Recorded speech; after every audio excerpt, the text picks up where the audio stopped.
नमस्कार बच्चों आज इस वीडियो में हम 5वीं कक्षा हिंदी के पार्ट 1 दिन की बादशाहत की एक वर्कशीट करने वाले हैं। ये पार्ट आपको एनसीईआरटी से पढ़ाया जा चुका है। पार्ट में जो कुछ नए शब्द आए हैं उनका अर्थ भी आपको बताया गया है। साथ ही साथ हमने जो एनसीईआरटी के प्रश्नोत्तर है उनको भी डिस्कस कर दिया है। चैप्टर काफ़ी लेंदी है और काफ़ी क्वेश्चंस इससे एग्जाम में बन सकते हैं। तो अब हम कुछ एक्स्ट्रा क्वेश्चन आंसर्स अतिरिक्त प्रश्नोत्तर करेंगे। अपार्ट फ्रॉम एनसीईआरटी क्या क्वेश्चन इस चैप्टर से बन सकते हैं जो आपके एग्जाम पॉइंट ऑफ व्यू से इंपॉर्टेंट हो सकते हैं। तो चलिए उसके लिए केवीएस की वर्कशीट देखते हैं, कैसे क्वेश्चंस दिए गए हैं, किस तरीके से आपको उत्तर देने हैं। उससे पहले अगर कोई भी बच्चा नया हो चैनल को आप सब्सक्राइब कर लीजिए, बेल आइकन को प्रेस कर लीजिए, जिससे कि नेक्स्ट टाइम अगर कोई भी वीडियो आपकी क्लास की आती है उसको आप मिस ना करें। Okay, let's begin. अध्याय 10 एक दिन की बादशाहत। सबसे पहले कुछ वस्तुनिष्ठ प्रश्न हैं जहां पर आपको कुछ विकल्प दिए जाएंगे और आपको सही विकल्प चुनना है। पहला प्रश्न है, भाईजान आरिफ की गाने की तुलना किससे करते थे? आपके विकल्प है कोयल की कूक से, कोयल से तुलना की जाती है जो बहुत मीठा गाता हो, मेंढक के टर्राने से, चिड़ियों के कलरव से, या फिर गधे के रेंकने से। वो तुलना करते थे मेंढक के टर्राने से। आरिफ को गाने का शौक था और जब भी उसको मूड होता था गाने का तो भैया उसको डांट देते थे कि चुप हो जा, हर वक्त मेंढक की तरह टर्राता रहता है। तो ख विकल्प इसमें सही है। दूसरा प्रश्न है, आरिफ ने अपने लिए नाश्ते में कौन कौन सी चीज़ें रखवाई? आपके विकल्प है अंडे मक्खन आदि, दलिया दूध व बिस्किट, आलू मछली व कबाब, गुलाब जामुन व गाजर का हलवा। क्योंकि एक दिन की बादशाहत बच्चों को मिली थी, रोज़ वो दलिया दूध और बिस्किट खाते थे, आज उन्होंने अपने लिए अंडे और मक्खन रखवाए थे। तो आपका ए विकल्प सही है और कहा था कि दलिया और दूध बिस्किट जो है वो इन सबको दे दो, इनको भी तो पता लगे रोज़ दलिया खाकर कैसा लगता है। दूसरा विकल्प है, अब्बा ने दफ्तर जाते समय कितने रुपए मांगे? आपके विकल्प है 500, 1, 100 या 5। उन्होंने 5 रुपये मांगे थे। घ विकल्प सही है। दोनों बच्चों की जान मुसीबत में क्यों थी?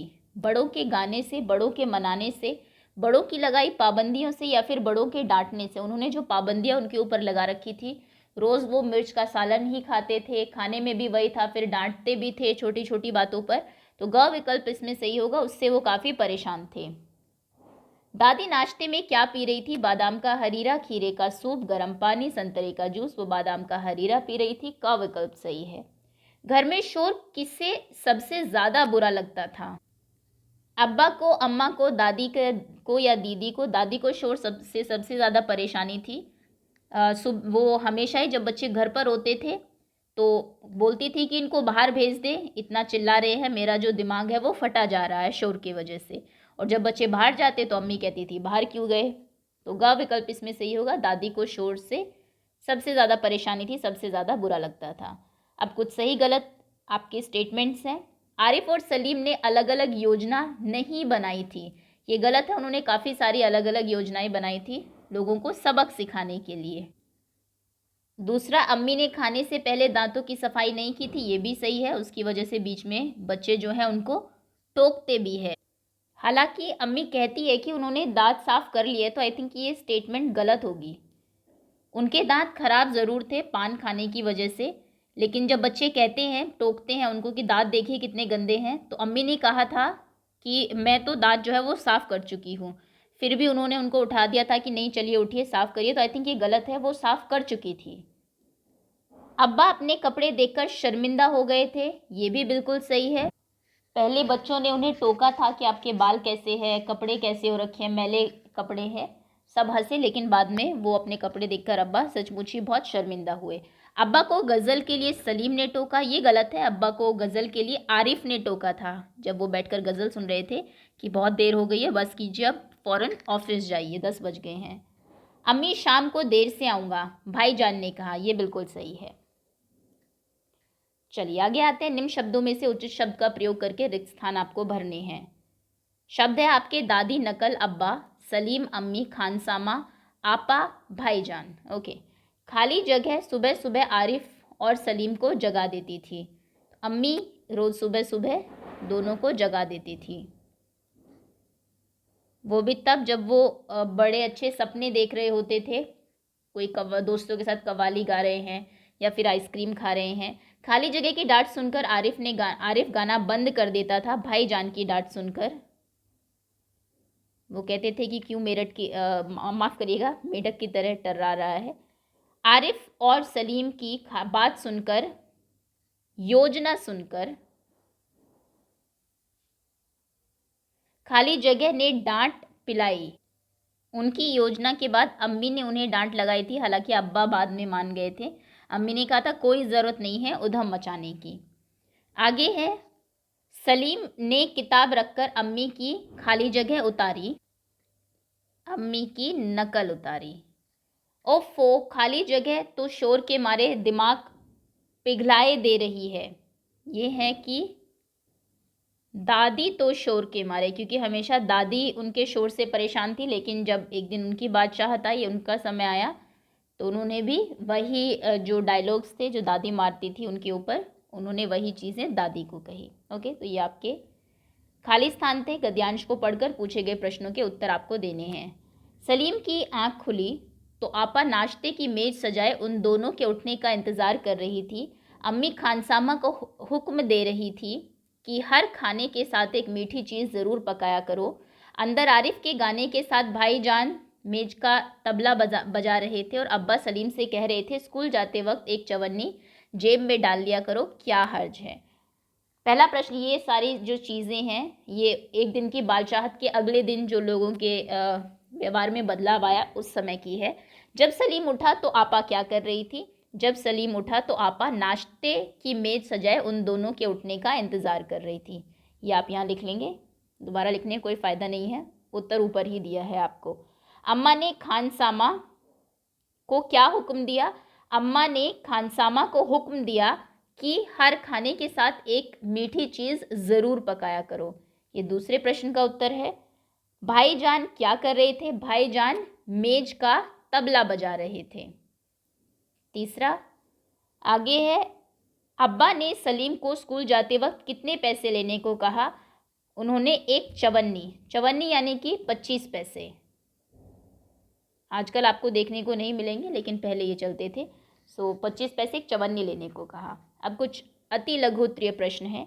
आरिफ और सलीम सुबह सुबह क्या खाने के सपने देखते थे? वो सुबह सुबह आइसक्रीम खाने के सपने देखते थे। अगला प्रश्न है, अम्मी के अधिकार किसने छीन लिए थे? आरिफ और सलीम ने। सभी के, इनफैक्ट अम्मी के ही नहीं। दादी ने सुबह सुबह क्या किया? दादी सुबह उठते ही नमाज पढ़ती थी, उसके बाद दवाएं खाती थी और बादाम का हरीरा पीना शुरू किया था उन्होंने। तीनों ही चीज़ें आप लिखेंगे। दादी ने सुबह सुबह सबसे पहले नमाज पढ़ी, दवाई ली व बादाम का हरीरा पीना शुरू किया।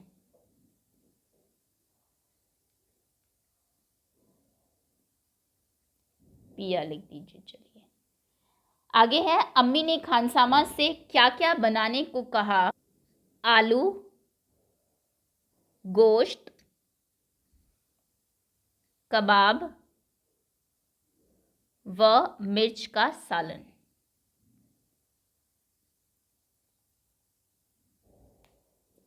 चलिए अब कुछ लघु उत्तरीय प्रश्न है। दोनों ने मिलकर अब्बा को क्या दरख्वास्त पेश की? सलीम और आरिफ ने क्या कहा था अब्बा को कि आप कहेंगे दोनों ने मिलकर अब्बा को दरख्वास्त पेश की कि एक दिन के लिए उन्हें बड़ों के सारे अधिकार दे दिए जाए। बड़ों के सारे अधिकार दे दिए जाए और जो बड़े हैं घर के, और सब बड़े छोटे बन जाए, ओके। चलिए आगे आते हैं। अगला प्रश्न है, आरिफ ने अपनी योजना की शुरुआत कैसे की? सुबह अम्मी को झंझोड़कर उठाने से। सबसे पहले उन्होंने काफ़ी सारी योजनाएं बनाई थी, लेकिन सबसे पहले जो उन्होंने किया था जैसे अम्मी सुबह उन्हें उठाती थी, ऐसे ही झंझोड़ कर उन्होंने अम्मी को उठाया और अपने प्लान की शुरुआत की, उठाने से अपनी योजना की शुरुआत की। सलीम ने अब्बा के हुलिये को लेकर क्या कहा? आप लिखेंगे सलीम ने कहा, अब्बा अपनी गत देखिए, गत यानी कि हालत, अपनी हालत देखिए, देखिए बाल बढ़े हैं, बाल बढ़े हुए हैं, शेव नहीं की, नहीं की, कल कपड़े पहने थे और आज इतने मैले कर डाले, कल ही कपड़े पहने और आज इतने मैले कर डाले। सब ये सुनकर हंसने लगे, लेकिन जब अब्बा ने खुद के कपड़े देखे तो वो सचमुच बहुत शर्मिंदा हुए थे। आगे है, भाईजान शाम को देर से क्यों आने वाले थे? भाईजान देर से आने वाले थे उस दिन क्योंकि वो अपने दोस्तों के साथ फिल्म देखने जाने वाले थे। आप लिखेंगे भाईजान शाम को देर से आने वाले थे क्योंकि उन्हें अपने दोस्तों के साथ फिल्म देखने जाना था।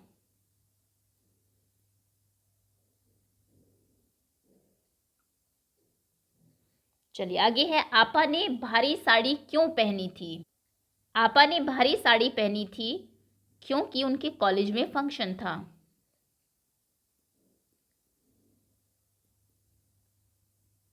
कॉलेज में फंक्शन था। अगला प्रश्न है, भाईजान तबला क्यों बजा रहे थे? अगले दिन सुबह की बात है ये। क्योंकि उन्हें भाईजान तबला इसीलिए बजा रहे थे क्योंकि उन्हें समझ आ गया था, एक ही दिन में समझ आ गया था कि यदि अपना मनपसंद कार्य ना करने को मिले, अपना मनपसंद काम ना हो तो कैसा लगता है? काम ना हो, क्योंकि आरिफ हमेशा गाता था और भैया उसको डांट के चुप करा देते थे। अब उस दिन भैया को लेट आना था, उन्होंने चुप कराया तो भैया को बड़ा बुरा लगा।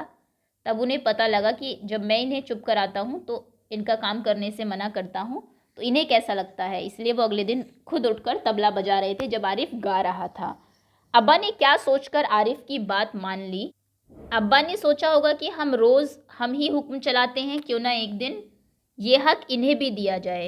अब्बा ने यह सोचकर आरिफ की बात मान ली कि रोज़ बड़े ही छोटों पर हुक्म चलाते हैं,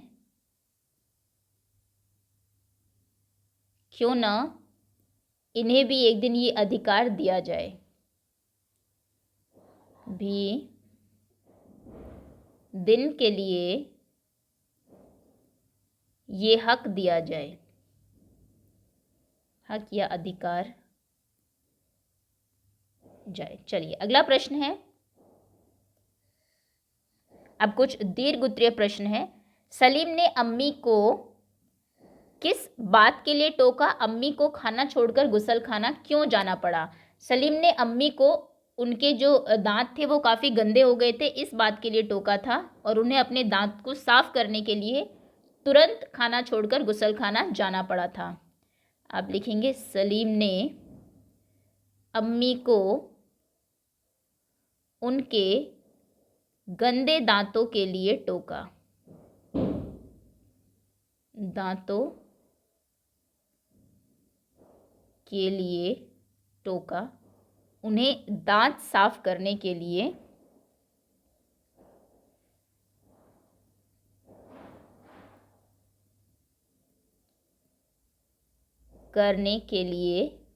तुरंत गुसलखाना जाना पड़ा।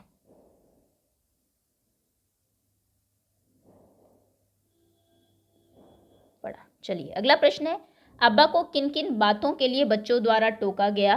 उनके जो बाल थे वो बहुत बड़े हुए थे। तो पॉइंट वाइज अगर मैं लिखवाऊँ, बड़े हुए बालों के लिए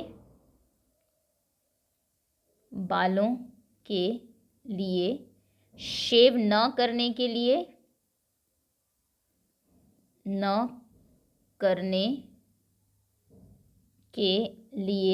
गंदे कपड़ों के लिए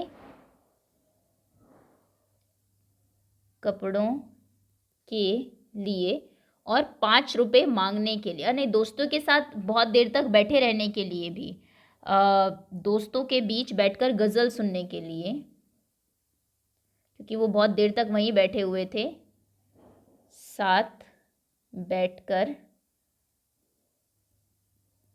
ये 5 नंबर का क्वेश्चन बन सकता है। गज़ल सुनने के लिए, सबसे ज़्यादा चीज़ों के लिए अब्बा को ही डांट पड़ी थी के लिए, और 5 रुपये मांगने के लिए,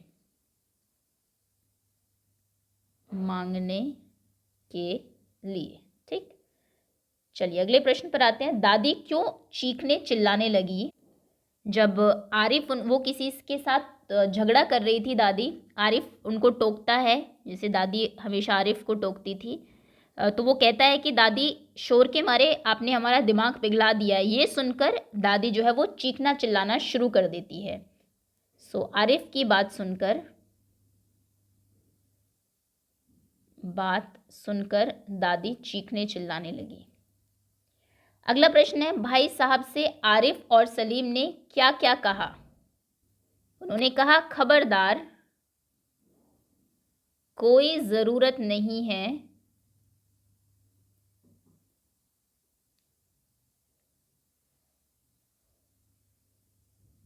फिल्म देखने जाने की, नहीं है फिल्म देखने की,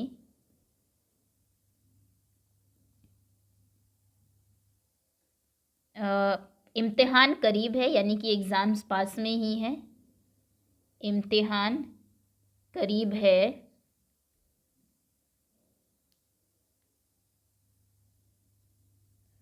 और आप सैर सपाटों में गुम रहते हैं, यानी कि घूमने में रहते हैं हमेशा इधर उधर, सपाटों में गुम रहते हैं। चलिए अगला प्रश्न है, अंत में दोनों को कैसे लगा कि बड़ों को अपनी ज़्यादतियाँ समझ में आ गई है। क्या क्या ऐसी चीज़ें हुई थी आखिर में, क्यों ऐसा लगा। सबसे पहले तो जो दीदी थी उनकी, आपा जो थी, आपा नाश्ते की मेज लगाए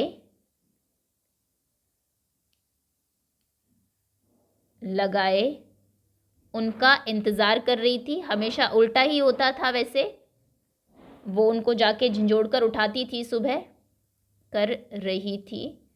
जो भाईजान थे, भाईजान आरिफ के गाने के साथ तबला बजा रहे थे, तबला मेज के ऊपर तबला बजा रहे थे, इतना बड़ा लेकिन आप नहीं लिखेंगे, बस ठीक है, तबला बजा रहे थे। जो अम्मी थी, वो अम्मी खानसामा से मीठा बनाने के लिए कह रही थी, खानसामा से खाने के साथ मीठा बनाने को कह रही थी, जबकि वो हमेशा, क्योंकि बड़ों को मिर्च का सालन पसंद था तो वही बनता था, बच्चों के पसंद की चीज़ें नहीं बनाते थे, बनाने को कह रही थी।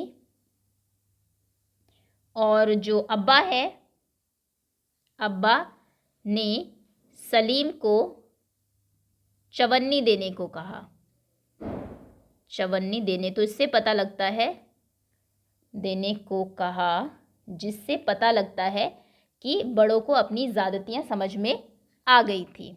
सभी जो है उनके व्यवहार में बदलाव आए थे। अगर तुम्हें घर में एक दिन के लिए सारे अधिकार दे दिए जाए तो तुम क्या क्या करोगी। ये एग्ज़ाम पॉइंट ऑफ व्यू से इतना इंपॉर्टेंट क्वेश्चन नहीं है, आपके लिए जो भी बदलाव आपको आपके घर में चाहिए वो आप यहाँ पर लिखेंगे। क्या उन्हें अम्मी के अधिकार छीनने चाहिए थे? इसका उत्तर हाँ है।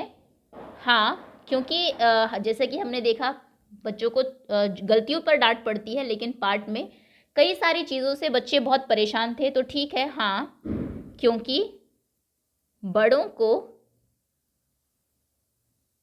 को उनकी ज़्यादतियाँ, जो क्वेश्चन आप ऊपर वहीं से ही उठा सकते हैं, ज़्यादतियाँ स्पेलिंग उनकी लिख दीजिए, उनकी भावनाओं को समझना चाहिए था।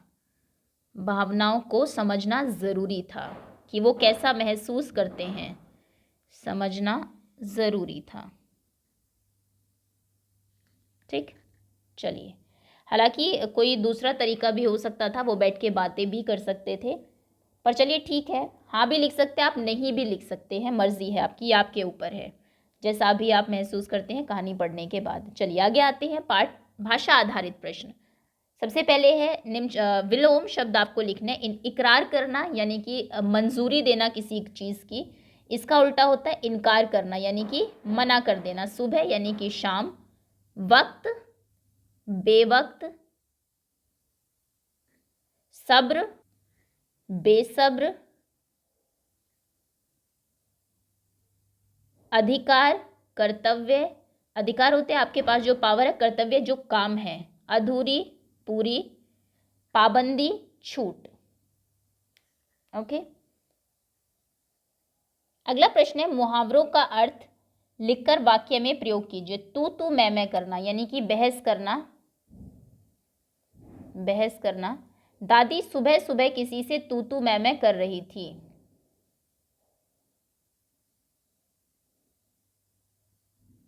यानी कि किसी से बहस कर रही थी।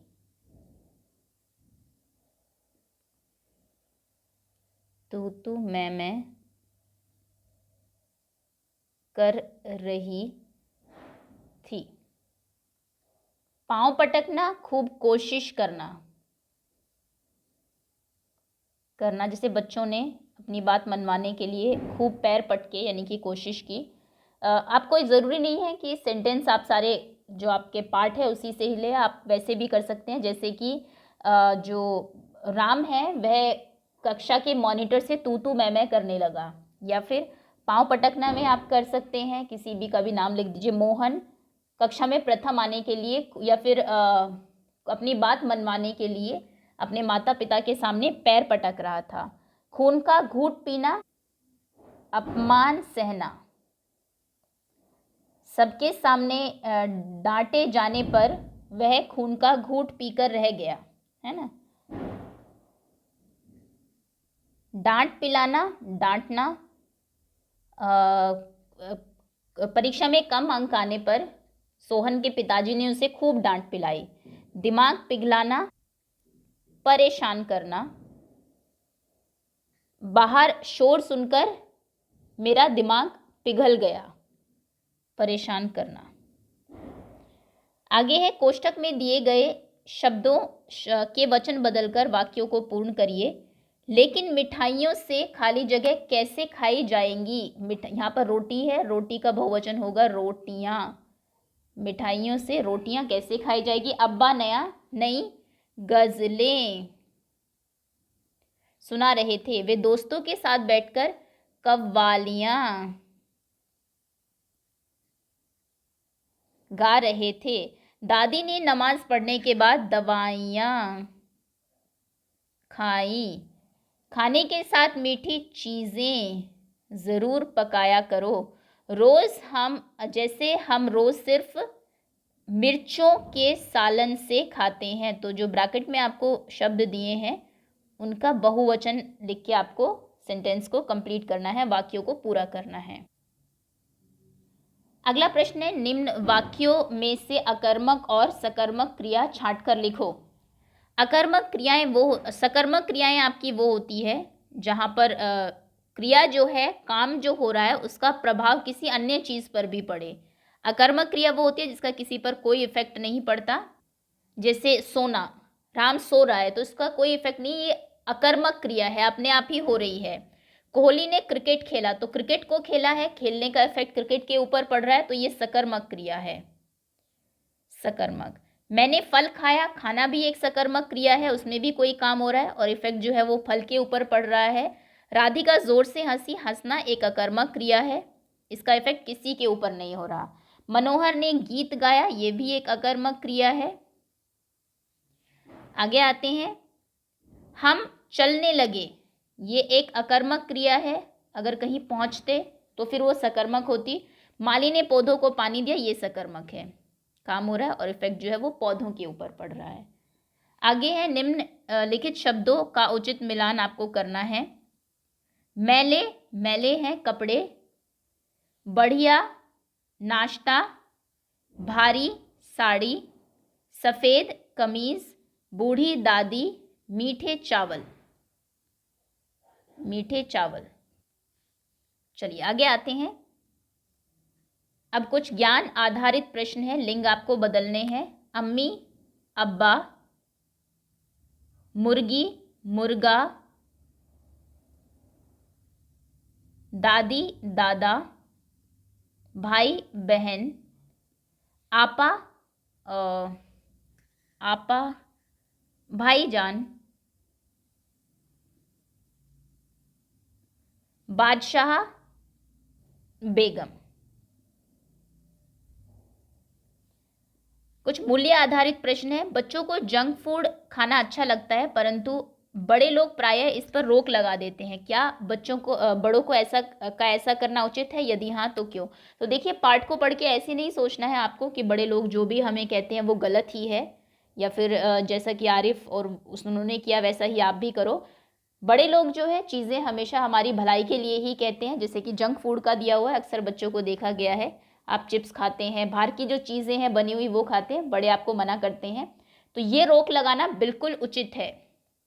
उत्तर होगा कैसा करना उचित है? हाँ, ऐसा करना उचित है, क्योंकि जंक फूड खाना जो है वो सेहत के लिए हानिकारक है। तो हमारी सेहत अच्छी बनी रहे, हमें कोई बीमारी ना हो, हमारा जो विकास है, ग्रोथ जो है वो अच्छी हो, उसके लिए ज़रूरी है कि हम अच्छा भोजन करें, घर का बना हुआ खाना खाएं। ओके, चलिए अगला प्रश्न है, बाकी इसमें आप अपनी तरफ से लिखेंगे, मूल्य आधारित प्रश्न है। नीचे दिए गए चित्र को देखकर आप इसका वर्णन कम से कम 10 पंक्तियों में करिए। मेरा परिवार, मेरे परिवार के ऊपर आपको कुछ लाइनें लिखनी है। आप लिखेंगे, मेरा परिवार एक खुशहाल परिवार है। कुछ शब्द मैं आपको बता देती हूँ, आप 5वीं कक्षा में हैं, आई एम श्योर। बच्चों की तरह नहीं लिखना है कि मेरा परिवार यहाँ रहता है, बस इसमें इतने लोग हैं, मेरा भाई है, ये वो, थोड़ा अच्छा लिखना है, मेरा परिवार। चलिए मैं लिख ही देती हूँ, मेरा परिवार एक खुशहाल परिवार है, परिवार है जिसमें दादा दादी के साथ, या फिर जो भी आपके घर में रहता है, यहाँ पर तो आप उसके अपनी मर्जी से लिखेंगे, मान लीजिए माता पिता के साथ, माता पिता के साथ मैं और मेरा बड़ा भाई या मेरी छोटी बहन या छोटा भाई जो भी है, या फिर मेरे 2 भाई बहन रहते हैं वह, और मेरा छोटा भाई रहते हैं।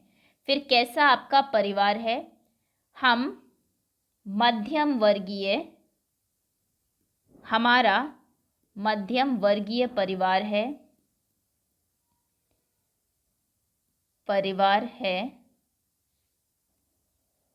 उसके बाद 1-2 लोगों के बारे में आप लिख सकते हैं, मेरी दादी या फिर मेरे दादाजी या मेरी माताजी, मेरी दादी मुझे रोज़ एक कहानी सुनाती हैं, कहानी सुनाती है, जिससे मुझे प्रेरणा मिलती है, आप मोटिवेटेड रहते हैं उसकी वजह से।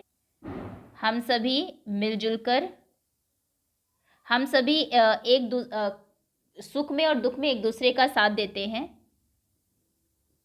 सुख दुख में एक दूसरे का साथ देते हैं।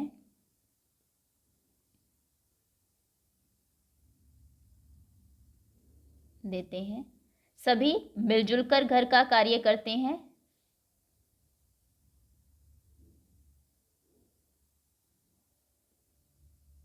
सभी कार्य करते हैं। उसके बाद अगर आपके साथ आपका कोई पेट भी है घर में, क्योंकि वो भी परिवार का हिस्सा ही माना जाता है, उसके बारे में भी आप लिख सकते हैं कि हमारा एक कोई भी, मान लीजिए बिल्ली है, पालतू कुत्ता, उसका नाम ये है, वो भी हमारे परिवार का हिस्सा है। तो इस तरीके से आपको अगर कोई पैराग्राफ लिखने को आए तो ऐसे लिखना है। हमारा परिवार सभी, जो कोई भी अगर मुसीबत आती है मिलकर उसका सामना करते हैं। घर के कुछ जो आपके आदर्श है, कुछ संस्कार है, उनके बारे में आप लिख सकते हैं। हम दिन में एक बार साथ में खाना खाते हैं। मैं अपने परिवार में बहुत सुरक्षित महसूस करता हूँ। अपने परिवार से बहुत प्रेम स्नेह करता हूँ। इस तरीके से आप एंड करेंगे। ओके, तो जितना बड़ा चाहे आप लिख सकते हैं, लेकिन जैसा कि मैंने कहा 5th क्लास में आप है, कोई भी अगर आपको टॉपिक दिया जाता है लिखने के लिए, उसमें क्वालिटी होनी चाहिए। बच्चों के जैसा ही वैसा ही नहीं लिखना है जैसे आप 2nd 3rd में लिखते थे। तो ये थी आपकी वर्कशीट। उम्मीद है कुछ नया आपको सीखने को मिला होगा। पार्ट जो है और अच्छे से क्लियर हुआ होगा। बहुत बहुत धन्यवाद आपका।